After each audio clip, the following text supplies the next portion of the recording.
Hi everyone, welcome back to my channel, or welcome here if you're new. Today I have a quick Halloween DIY yard decoration. I think they also call this a stake sign, so S-T-A-K-E, like what you put through the heart of a vampire. I wanted to note that I also messed with the audio on this video, so none of my hand waving that I do frequently will match the audio. I'm sorry, I tried to edit as best as I can. So to get started, what I have here is what they call craft board or craft pine, and you can find this at any home improvement store, but I got this at Lowe's. And this one, I got two boards that are 3/8 inch thickness by 3 inches tall, or wide, versus 36 inches long. The actual measurements are actually 3.5 by 2.5 by 36, but I think they have to round up that 2.5 to 3. And so I got two of these boards. You might not need as many, you might just need one depending on what your message says, but this was very inexpensive. And I also got one piece of a 3/8 inch by 2 inch by 36 inch board or piece of wood, and that is also really only an 1.5 inch wide, but they have to mark it up to 2 inches, I believe. So you can just find this at anywhere they have dowels, usually like in Home Depot or Lowe's. And I'm using this thinner one as the sign that, or the stake that actually gets hammered into the ground, and all the boards for the message are actually just placed on top. So I wanted something thinner for that, and then the wider boards are what's used for the message. Also, I have two ways to fasten. One of it is furniture nails. This is kind of like what you get when you build a bookcase and you put that cardboard backing in. They're just really small nails. So this is something that I have a ton of, and I always save it. So I have that, or I have number 6 5/8 inch wood screws. And this can also be a good option if you rather screw than nail in the boards for your message. Either way, it's fine. I think that the screws are the most sturdy option, while the nails can get a little bit loose. And this is for outdoor use, so you might want to think about, the integrity of how much it holds.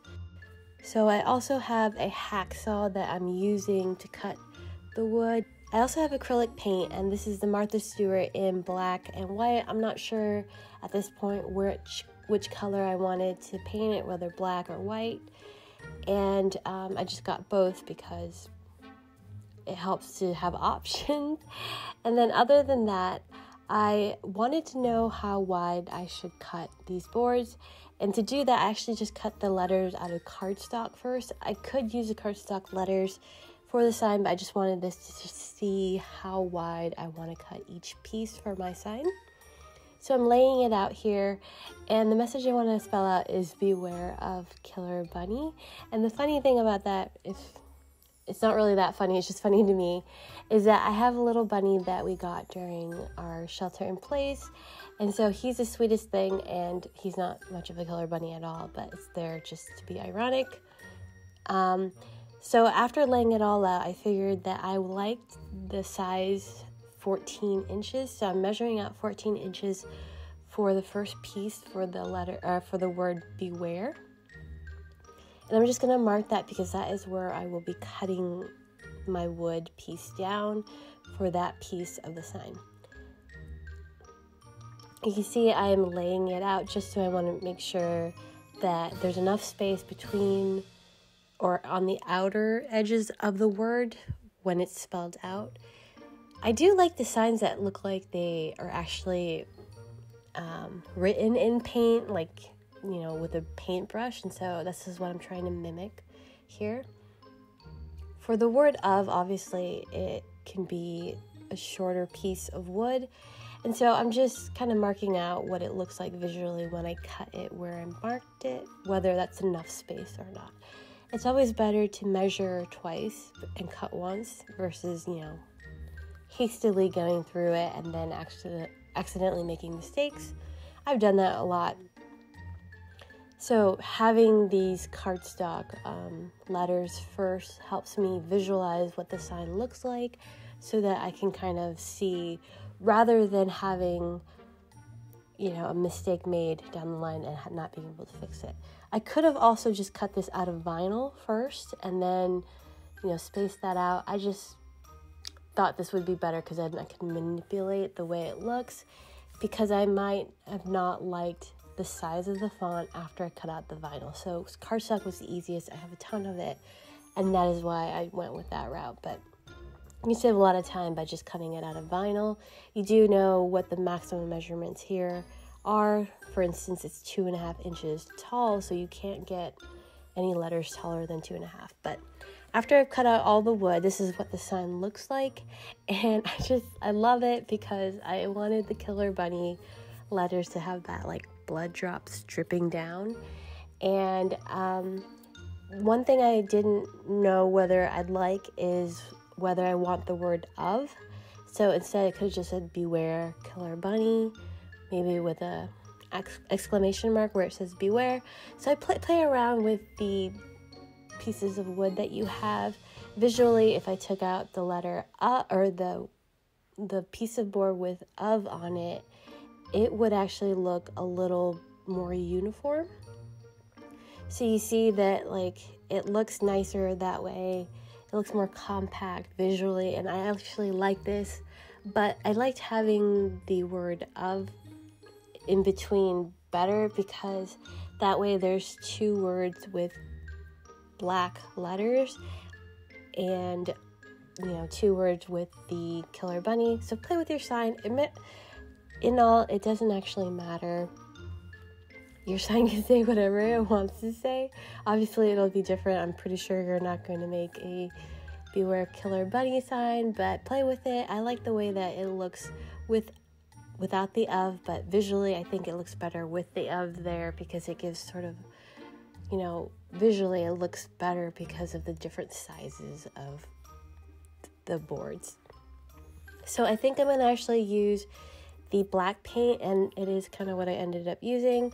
And here I just used acrylic paint from Martha Stewart. I like the way this one paints on all of my projects, so I just have a foam brush and I'm painting that all over and I'm letting it dry. I just needed 1 coat. It was nice and shiny, and I think that less is better. I did squeeze the paint onto the boards and then I painted it all over, so I would say use less. For vinyl, I'm actually using white vinyl and red vinyl, and I've included a little screenshot of what I actually used, and I did use Oracal 651, and it was really easy to cut with your machine. I know vinyl projects are very, very popular right now, or have been. So one of the best things about vinyl projects, I think, is actually being able to weed, but then those little tiny pieces are the worst. But once I've gotten it all cut out and weeded, I did lay the pieces of vinyl on the sign that as you can see, I have actually painted and attached to that one longer piece of wood that was skinnier. So actually what I ended up doing is just using the furniture nails on the back of the sign, and I just kind of hammered that in. It worked well, but having done that and having my sign outside, I will say that while it holds, it's probably not the best option. I would go with the wood screws, but I put it in through the back so you don't see it through the front. As long as you have a long enough nail to go through both boards, it should be fine. So I'm using contact paper here to transfer the vinyl onto the sign. And the reason why I'm using contact paper is honestly, I'm just cheap. I don't need transfer tape. It works just as well for my usage, and one of the main reasons is that I don't use vinyl a whole lot. So I had contact paper. It's very easy just to use it to put your sign or your vinyl onto your sign like I am doing here. So the only thing is that you might have to, it's not as sticky sometimes, so you will have to like rub it in really hard.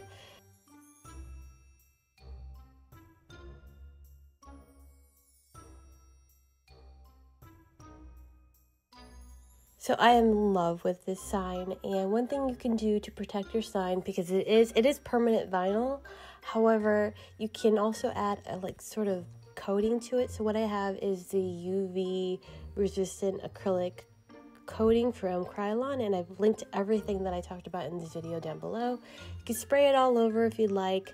So all in all, I really love my Halloween decoration sign. I already put it up and many people have, looked at it and laughed, and so that got the intended effect that I wanted. Let me know if you're gonna make something similar based off of this video, or you've made one before, or let me know what your favorite Halloween decoration is. I would love to know. Let me know if you have any questions down below. I've linked everything that I had shown in this video, but if I missed anything, please leave a comment, let me know. Thank you so much for watching, and happy Halloween. Be safe. Bye.